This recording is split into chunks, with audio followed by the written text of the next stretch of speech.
Жаңбырлы күнде әрбір жұма күні имам оның 11 жастағы ұлы жұмаққа жол деген атпен дайындалған кітапша таратады екен.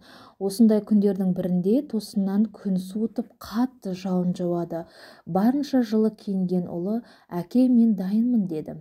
«Балам, бүгін ауа райы мәз емес, үйде қалғанымыз дұрыс болар. Мен әлі толықтай сауықпадым» деді әкесі. «Олай болса мен жалғыз барсам бола ма?» «Әрине құлыным, аса мейірімді Алланың атымен» деген әкесі ұлының қолына жұқа кітапшаларды ұстатты. Мәз болған баласы: «Рахмет сізге, Алланың сәлемі болсын» деді де үйден шығып кетті. Бүлдіршін жасының кішілігіне қарамастан бейтаныс адамдармен еркін сөйлесіп, қолындағы қағаздарын таратуға кірісті. Қолайсыз ауа райында қарағысы көрінген халық та аз еді. 1 сағат өткеннен кейін ғана қолындағы кітапшалар таусылуға жақындады. Соңғы кітапшаны бермек болып ары-бері жүгірсе де ешкімді таба алмайды. Ойлана келе ең бірінші кездесетін үйдің қоңырауын басайын деген шешімге келеді.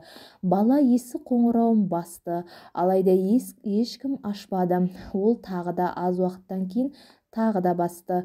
Жауап жоқ. Үмітін үзіп кетуге ыңғайланды. 1-2 қадам басқаннан кейін қайта бұрылып ескі қоңырауына қол созды. Бұл жолы есік ақырын ғана ашылды. Табалдырықтан жасы үлкен әйел көрінді. Көңіл күйі жоқ екен. «Балақай, мен саған көмектесе аламын ба?» деді. Бала оның көзіне мейіріммен қарады да күлімсіреді. «Мазалағаным үшін кешіріңізші. Мен Алла тағаланың сізді жақсы көретінін және сізге қамқор екенін айтқым келген. Мына кітапты ұсынайын деп есігіңізді қағып едім. Сіз бұл кітапша арқылы Алла тағаламен жақынырақ танысып, өмірдің мәнін түсінуге мүмкіндік аласыз». Әйел әлсіз үнмен: «Рахмет саған балам» деді. 1 аптадан кейін имам жергілікті мешітте дәріс оқиды. Аяқтағаннан кейін: «Сіздерде сұрақ бар ма? Немесе айтарларыңыз болса мархабат» деді.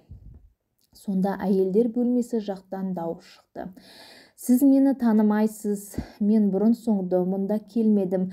Тіпті өткен жұмаға дейін мұсылман да емес едім. Ислам туралы ештеңе білмейтінмін. Мұндай жағдайға тап боламын деп ешқашан ойламаппын. Бірнеше ай бұрын жолдасым қайтыс болып жалғыз қалдым. Өткен жұма күні ауа райы күрт өзгеріп, салқын түсті. Аспан түнеріп, найзағай ойнап, жаңбыр жауды. Көңілім онан сайын құлазып, өзіме қол жұмсамақ ой келді. Менің санамда өмірдің мәні жоқ деген ой билеп алды. Арқан алып 2-ші қабатқа көтерілдім. Орындыққа шығып, бір ұшын үй төбесіндегі бөренеге байладым да ілмекті мойныма салдым. Өзімді сондай жалғыз, ешкімге керексіз сезіндім де орындықтан секіруге дайын тұрдым. Кенет есік қоңырауы басылды.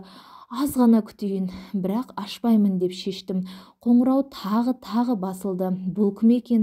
Менің есігімді қағатын ешкім жоқ еді ғой деген ой келді. Орындықтан түсіп дәлізге шықтым. Есікті ашқанда көз алдымда күлімсіреген, жүзі нұрлы бала тұрды. Бүлдіршіннің көздері жүрегімді жібітіп жіберді. Мен Алла тағаланың сізді жақсы көретінін, сізге қамқор екенін айтқым келген деп қолыма «Жұмаққа жол» деп жазылған кітапшаны ұсынды да кетіп қалды. Орындыққа отырдым да әлгі кітапшадағы әрбір сөзді мұқият оқуға кірістім. Кейіннен жоғары көтеріліп, орындық пен арқанды жинап тастадым. Енді олар маған керек емес. Мінекей, сіздер мені аман сау әрі бақытты қалпымды көріп тұрсыздар. Ақиқатқа жүрегімді ашқан Аллаға сансыз мақтаулар болсын.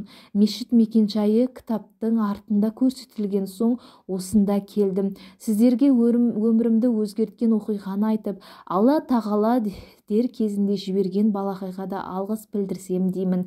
Әйелдің әңгімесін естігенде көзіне жас алмаған адам болмады. Әкесі ұлының жанына келді де қапсыра құшақтап маңдайынан сүйді. және алла тағалаға салихалы ұрпақ үшін сансыз шүкіршіліктер мен мақтаулар айтумен болды. Қандай ғибратты оқиға! Алла тағала сіз бен бізге иман деген ұлы байлығын сыйлады, ал біз келесі бір адамның бақыт табуына себепші болуымыз мүмкін екен. Бар болғаны бір-екі ауыз сөз және ізгі ниет. Келесі бір алар ғибратымыз сабырлық қасиетін серік ету. Әлемнің бұрыш-бұрышында бір сәттік қиындық, бір мезеттік сынақ, жалғыздық үшін арқанға қол созатындар қатары көбейіп келеді. Алайда ақиқат және Аллаға, ақыретке деген сенім кез келген қиындыққа төтеп беруге күш беріп, бақытты ғұмыр негізіне айналады. Өмірде болған бұл оқиға осы кісілерге сабақ болса екен дейміз және Алладан тура жол беруін сұраймыз. Достар, менің каналыма тіркеліп және қоңыраушаны басып қойыңыздар. Өзіңізге ұнайтын кітаптың аудиосын тыңдағыңыз келсе, комментарийға жаза кетіңіз.